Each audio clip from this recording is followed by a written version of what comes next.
বাংলা একটা কথা রচিত আছে যে বেগুন বেগুনের আছে অনেক গুণ। শুধু যে গুণই আছে তা নয়, এতে অনেকের চুলকানিও আছে।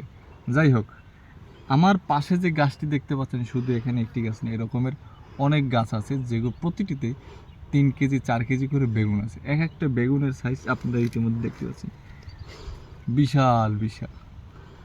বেগুন একটি শীতকালীন সবজি যা বাংলাদেশ সহ নানান দেশে চাষাবাদ হয়ে থাকে। বর্তমানে এটি যে শুধু শীতকালীন সবজি এমনটা নয়, প্রতি সিজন অনুযায়ী এক এক ধরনের বেগুন এক একভাবে চাষ করা হয়। বেগুন গাছগুলো মাঝারি ধরনের হয় এবং সেগুলোতে সাদা এবং গোলাপি রঙের ফুল ফোটে। সেই ফুল থেকে ধীরে ধীরে জন্ম নেয় বেগুন।